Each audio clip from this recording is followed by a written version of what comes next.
The cyberspace is home to billions of people and is the right platform you need to grow your business.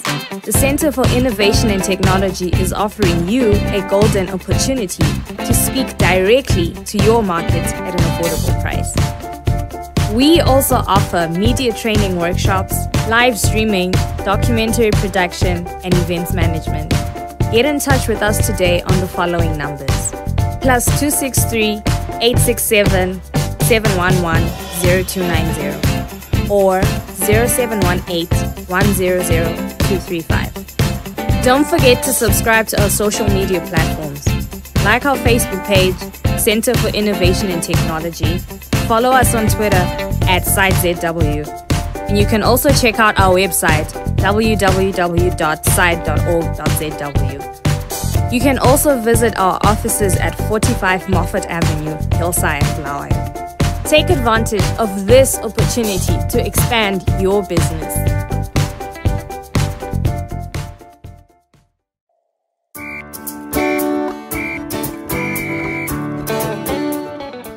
Welcome to Asake Online. My name is Zenzele Ndebele, and this is the Breakfast Club. Good morning, everyone.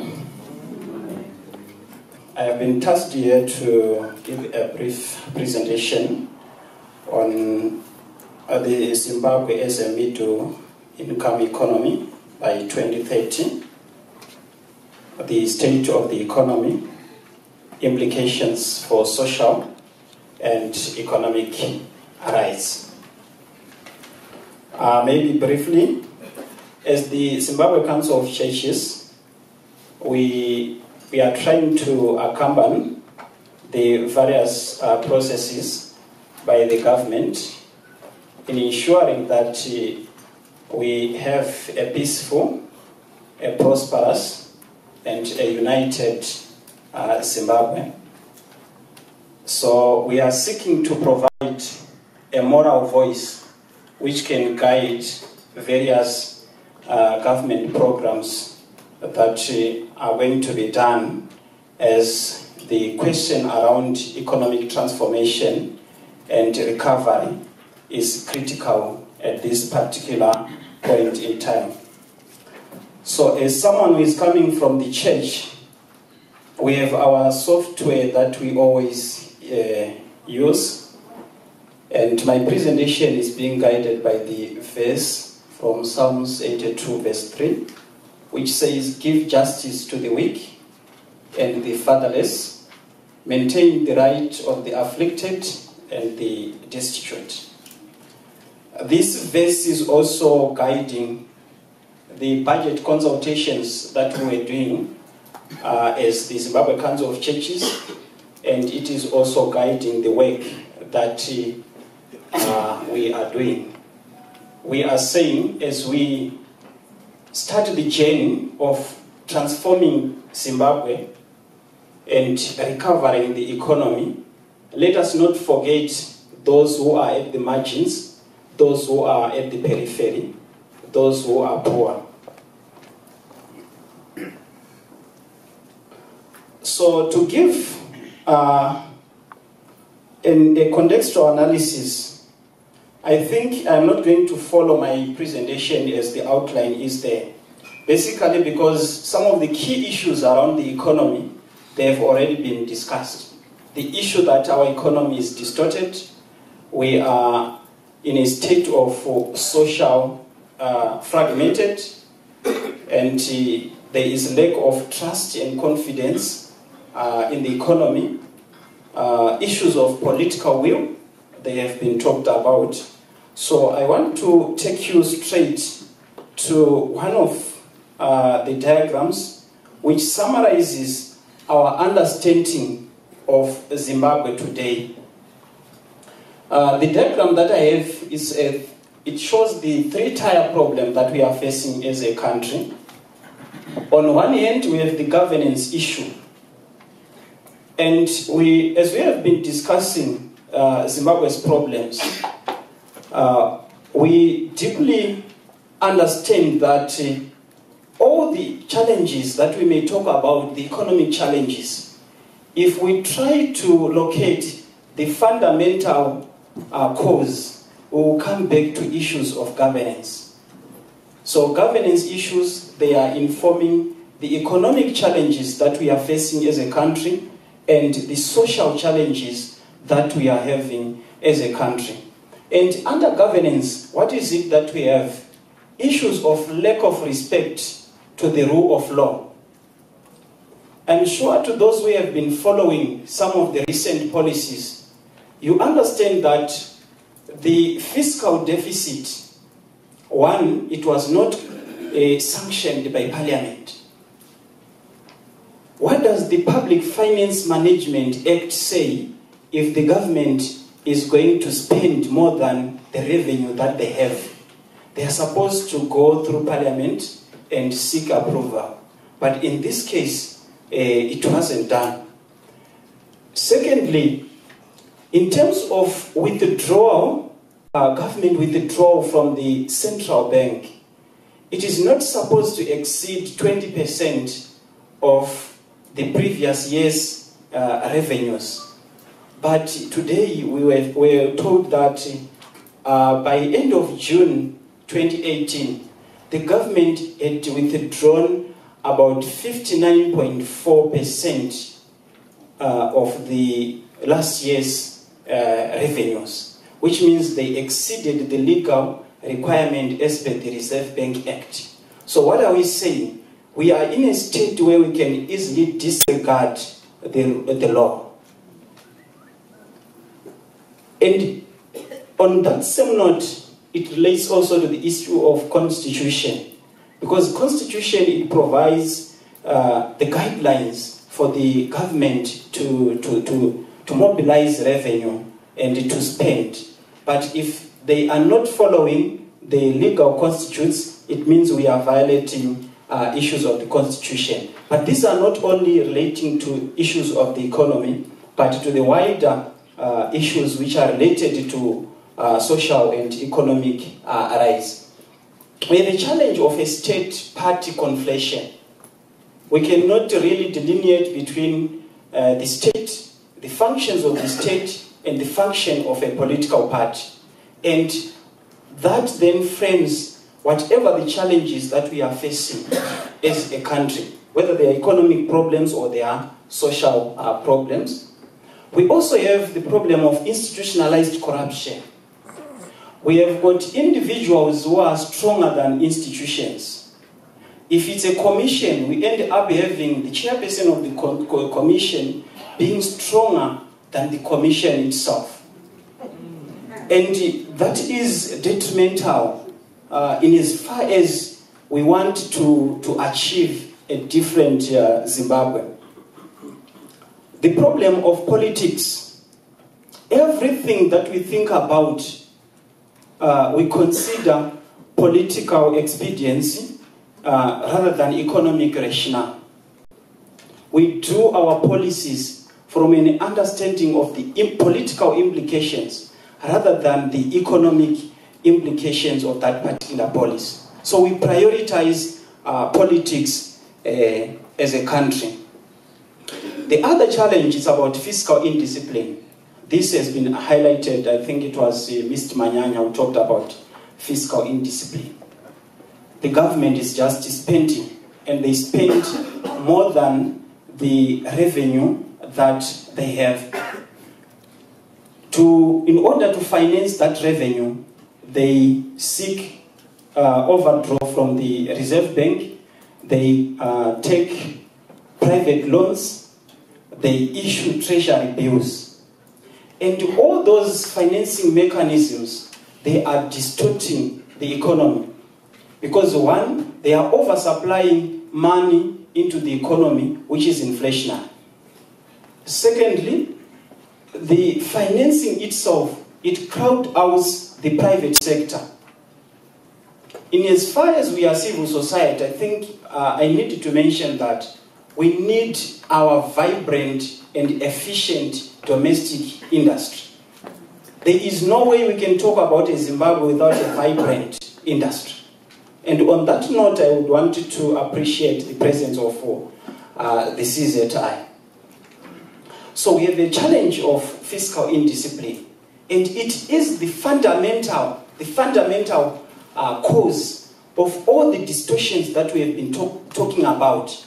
The price of cooking oil being pegged at $15. What is the real cause? It's because the actual rate of the bond note is not equivalent to US dollar. But then, if the policymaker says this is the policy position, it distorts the economy. Then we have the challenge of transparency and accountability. This has been a perennial challenge, but I think I will highlight that later. We have seen some improvement in the recent policy announcement. Actually, in the 2019 budget strategy paper, I saw some breakdown of the compositions of the fiscal deficit, which was spelling out that the cause of the fiscal deficit is because of financing of elections, is because of the payment of school fees for the children of war veterans, is because of financing of the command and the other agricultural schemes, among others.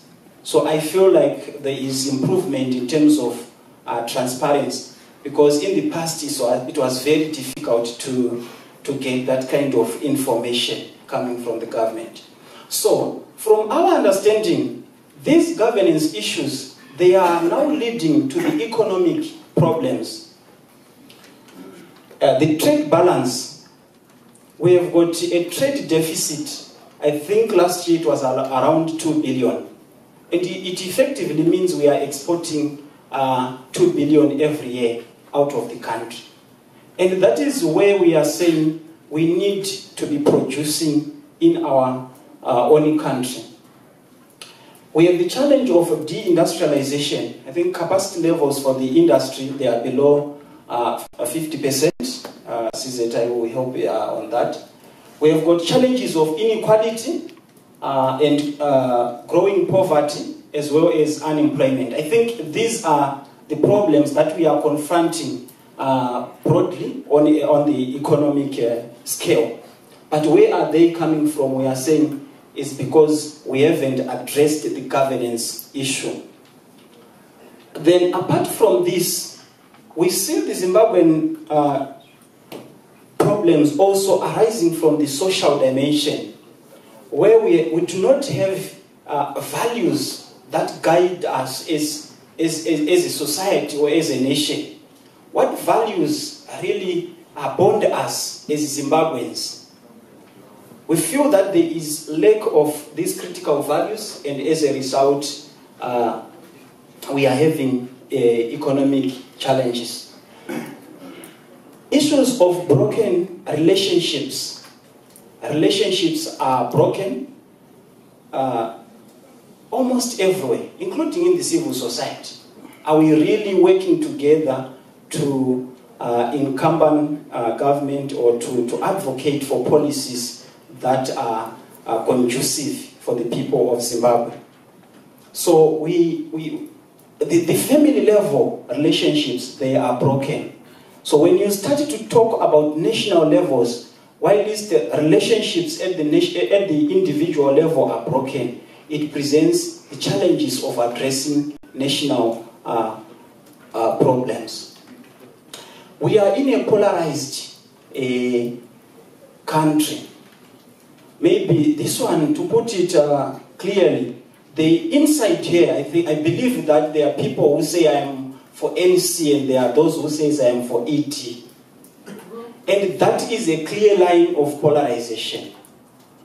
And the reason why that is very important for us to understand is because our reading of economic policies will be coming from our political affiliation.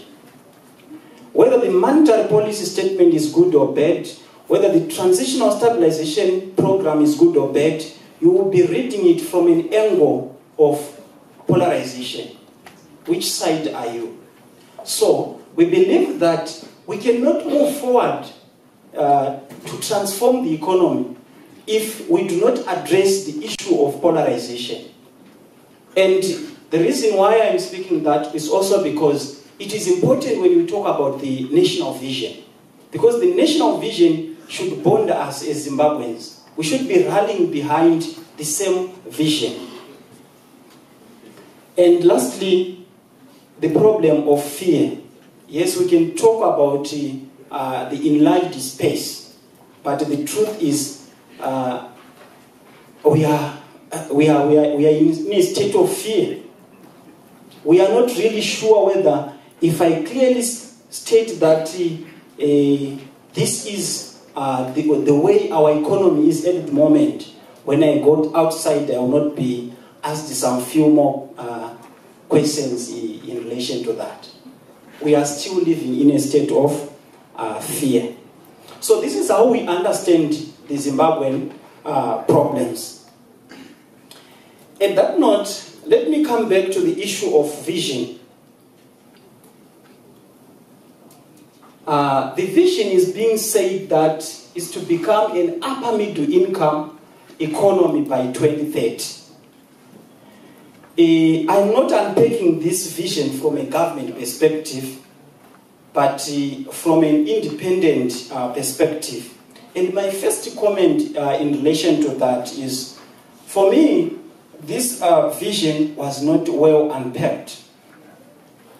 It didn't involve the citizens in its crafting. How was it crafted? And we were supposed to have a comprehensive vision. Now, what this vision is simply telling us is that we need to grow our economy. We need to grow our economy. So it's more on the aspect of GDP, growing our GDP. We divide it by the total number of people that we have. We get the GDP per capita. It will give us an indication of whether we will be in the upper middle income class by 2030. So it's about figures. My other comment in relation to this vision is that when I read the first sentence in the document, it says we want to inform the international stakeholders of what the new government is going to be doing. Right? So, from my first reading, I had the sense that this vision is not for Zimbabweans. That was my thinking. Because the first sentence is speaking about the outsiders. So I had the feeling that it's a vision which was aligned to the issues of open for business and international re-engagement.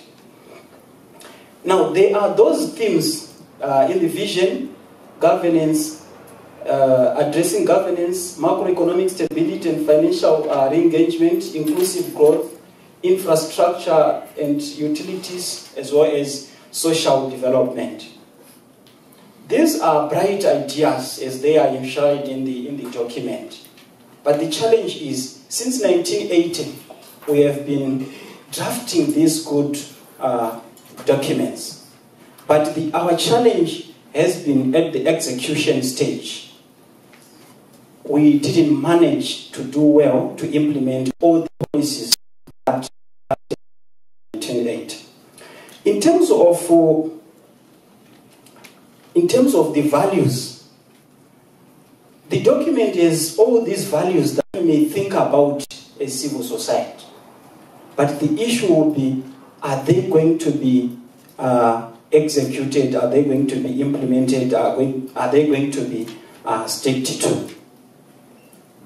The values are there in the documents. And in relation to this, as I was trying to unpack our foreign direct investment roadmap, I realized again that we have these values. We have these values, but then when I tried to assess on the issue of transparency, I realized that we are assigning dues in a very opaque manner, and the dues are not being published, or there is no involvement of the people who are going to be affected by those dues. But in the roadmap, it says we are going to be transparent and accountable in the manner that we we we are going to attract our investment. Now, in the interest of time, some of the few questions that I do have in terms of the vision. One, the poor, are they part of this? Are we thinking about this woman in that context when we were drafting the vision? No one in this country who works for 40 hours a week should live in poverty. Are we thinking about the poverty dimension in the vision? Is the vision comprehensively addressing the issue of poverty? How are these people going to benefit from their local environment? I'm sure in the house there are some people who come from mining communities. Are they going to benefit from the resources in their own localities? How is the vision speaking to them? Do policymakers really understand our suffering? These are laborers who are asking. These are workers. They are asking. The trickle-down effect. We said, let us grow the economy. Let us have a GDP per capita that qualifies us to be an upper middle income economy by 2030. How is it going to trickle to the person who is in the village? The issue of tax. Who is going to carry the burden of this economic development trajectory? We have seen the 2% tax, and who is being burdened by it? Are the rich prepared to sacrifice some of their proceeds for the benefit of the poor? The cyberspace is home to billions of people and is the right platform you need to grow your business. The Center for Innovation and Technology is offering you a golden opportunity to speak directly to your market at an affordable price. We also offer media training workshops, live streaming, documentary production, and events management. Get in touch with us today on the following numbers: +263 867 711 0290 or 0718 100 235. Don't forget to subscribe to our social media platforms. Like our Facebook page, Center for Innovation and Technology. Follow us on Twitter @SiteZW. And you can also check out our website, www.site.org.zw. You can also visit our offices at 45 Moffat Avenue, Hillside, Blaui. Take advantage of this opportunity to expand your business. My task today is to contribute to the discussion on Vision 2030 as enunciated by President Mnangagwa, and also try to give my thoughts and analysis to the current state of the economy, the implications on the social, economic, and political rights of the citizens. My predecessor have touched on a number of things, so I've streamlined my presentation to focus on just 3 things. I will talk about Vision 2030 in number terms. Then I'll also give my analysis on where are we today. Then I will conclude by stating what I think should be done. Vision 2030, it targets to grow this economy to an upper middle income status. And according to the World Bank, that means attaining a gross national income per capita of $3,896. As we stand today, after the rebasing of the economy by Minister Mthuli Ncube, which is the first thing he did when he came into office, where he changed the base from 2009 to 2012, growing this economy from 16 billion GDP to 25 billion. That gives us a GDP per capita today of $1,562. So what President Mnangagwa is saying in number terms is that we need to grow that from 1,562 to at least $3,896 GDP per capita or per person, if I may put it in simple terms. What it means is that for the next 12 years, we need to consistently grow this economy by an average of 10.3%. And according to official government statistics, the expected growth this year is 6.3%. So we need to quickly jump into the 10.3% category if we are to attain that. This is a dream, and surely we cannot crucify anybody for dreaming, because there is no charge for dreaming. There is no cost for dreaming.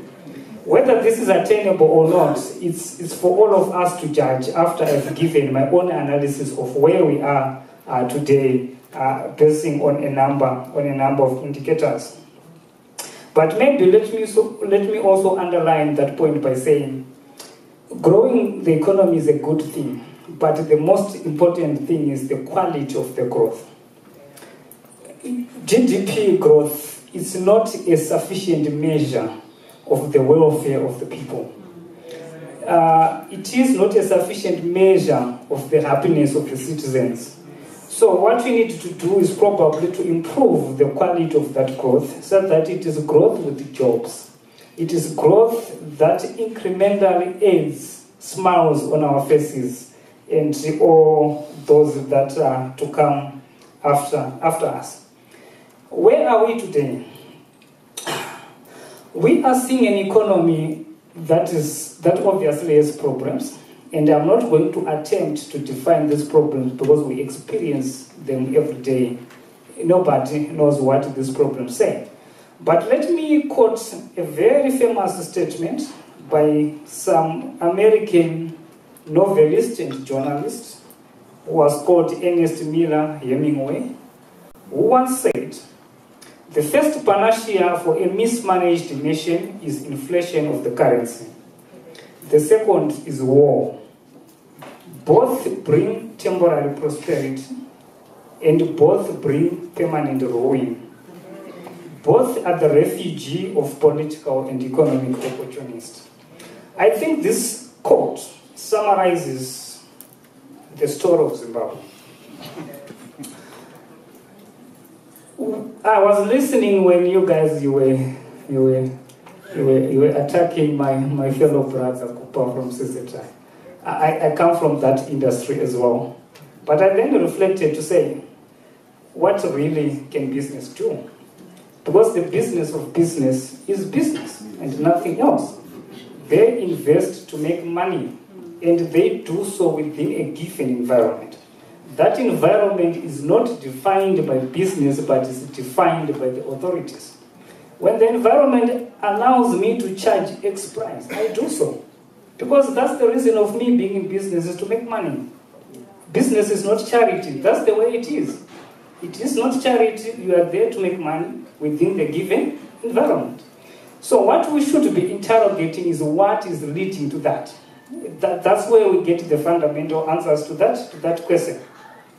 But also in the same vein, you might have business people who are celebrating that they are charging $15 per 2-liter of cooking oil. This is the temporary benefit that Ernest Miller Hemingway was saying, because it's certainly not sustainable. You cannot sustain when you are charging such kind of a price which is not reflective of the customer's incomes. It won't take you too far before the market consumes you. Let me also comment on the process which my predecessor tried to do of coming up with a vision. I strongly feel the way in which President Mnangagwa proclaimed his vision is accurate. That's my position. Why do I say so? I say so because I believe behind every vision there's a visionary. And a visionary is not a group of people, but is a person. So I strongly believe that people don't need to sit around the table to craft a vision. It has to come from an individual who is called a visionary. However, what is important is that visionary should be a trusted visionary. The people that follow that person should believe in the visions of that particular person, which I think is the major missing link. This country is a divided nation. And that's where we need to start from if we are to solve our challenges as a country. But from a process point of view, he has got a right to tell us that I want to take Zimbabwe to Mars. And he has the right as a visionary to do so. Where we are, after the 2017 transition, so-called Operation Restore Legacy, the then Finance Minister, Comrade Chinamasa, in his 2018 national budget, he sought to change the budget framework, and he made 3 serious undertakings. The first he did was to limit the fiscal deficit to 4% of GDP. The second undertaking was that he limits public debt to 70% of GDP. Then lastly, he reiterated the RBZ Act provisions that government borrowing through the Reserve Bank need not to exceed 20% of the previous year's revenue. Now, let's reflect 11, 12 months later, where we are. You can actually see that these guys breached all those commitments. These guys breached all those things. And what are we seeing? We are seeing unprecedented fiscal deficits, which are being financed by public borrowing. When these guys borrow through TBs, through the Arabs, they are borrowing from you, okay? They are borrowing from you. It's our debt. They are borrowing from you. And we are also seeing a phenomenal rise in domestic debt. We are seeing foreign exchange drought. We are seeing shortages of basic commodities, and inflationary pressures have set in. This is the reality where we are today. Did you know that from August last year to August this year, the government borrowed in excess of 4.5 billion from the domestic market? The question is not the borrowing. The question is, how did they borrow and what did they use the money for? Borrowing is good. I encourage you all to go and borrow, particularly in this inflationary environment. You will be the biggest victor. But what do you use that money for? We've gone to the extent that as a country, we are even borrowing forex, so-called Nostro stabilization facilities that Cooper talked of, to finance consumption. Now, ladies and gentlemen, let's go back to your household, okay? When you begin to borrow, to buy millennium, to pay your electricity bills again and again, you are simply delaying your, what do you call it, kurambana, I don't know. Because certainly that is not sustainable. That is not sustainable. And this is how our government is really operating. So what has this led us to? This has led us to creation of what I call the twin evils. We have got the current account deficit, which is being, the fiscal deficit, which is being financed through domestic borrowing, and that has led to inflation. That's one. Then we also have a current account deficit, which is the difference between our exports and imports. Unfortunately, Zimbabweans were extravagant. It's a fact. We live beyond our means. So we've got a government that is spending money which it doesn't have, and we've got a people that are also consuming what they don't have, and that is manifesting into a current account deficit. So in summary, as a country, we are extravagant. But the question is, what is leading to that extravagance? We suffer from what I call an ideological vacuum. We don't know what we want as a people, as a country, as Zimbabweans. Chef, I was asked to speak for 30 minutes. Anyway, let me summarize. He's forcing me to to cut it short. Anyway, so let me jump to my conclusions. What do I think should be done? I think obviously there are immediate steps that we can do as a people, both from civil society, from government, for private sector. The first thing that we need to do is to come together as a country. How to do so? I strongly feel coming together of Zimbabweans is nothing else other than a political question. We need to find each other from the political front as a people. That's one. That will bring about much needed confidence in this economy. Let me reflect on this. When in 2009, I know Amachisa with and the like, when we had the GNU, what did former Prime Minister Tsvangirai do?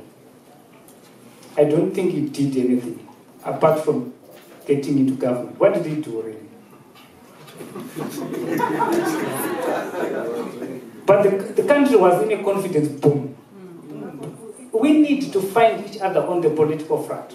We cannot skate that around. We need that now than ever. Then two, the government needs to live within its means. We need to cut the fiscal deficit now than ever.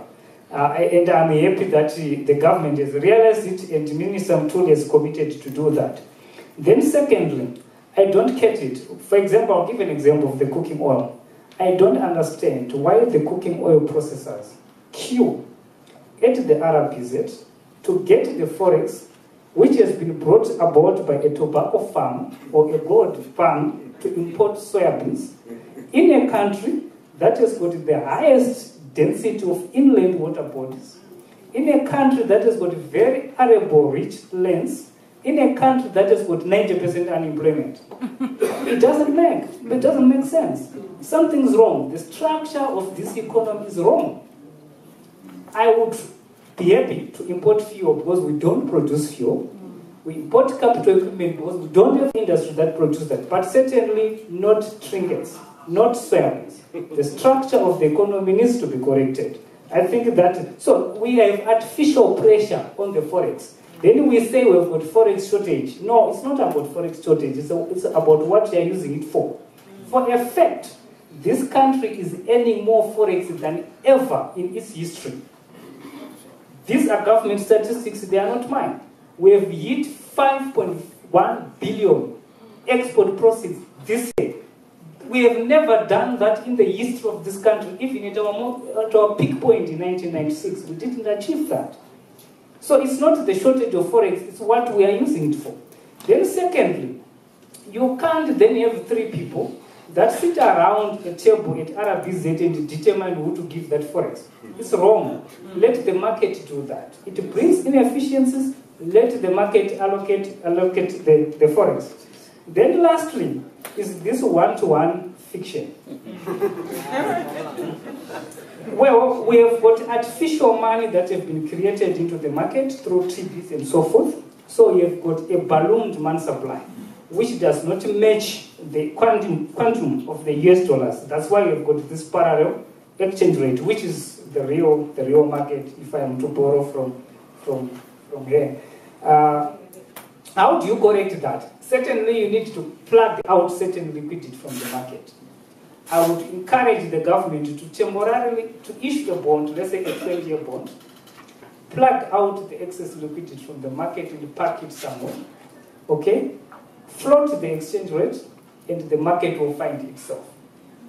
And the market this is urgent. Unfortunately, Mutizwa fears that it is inflationary to float the exchange rate, but in reality, what he's saying is, I will delay it until it explodes. Because what is definite, it is going to explode, because it is not sustainable. Colleagues, let me stop there. I hope you enjoyed this program and you have learned a lot.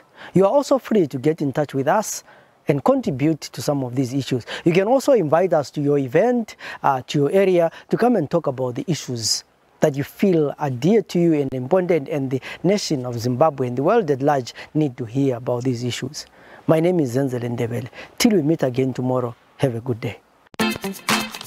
The cyberspace is home to billions of people and is the right platform you need to grow your business. The Center for Innovation and Technology is offering you a golden opportunity to speak directly to your market at an affordable price. We also offer media training workshops, live streaming, documentary production, and events management. Get in touch with us today on the following numbers: +263 867 711 0290 or 0718 100 235. Don't forget to subscribe to our social media platforms. Like our Facebook page, Center for Innovation and Technology. Follow us on Twitter @SiteZW. And you can also check out our website www.site.org.zw. You can also visit our offices at 45 Moffat Avenue, Hillside, Blair. Take advantage of this opportunity to expand your business.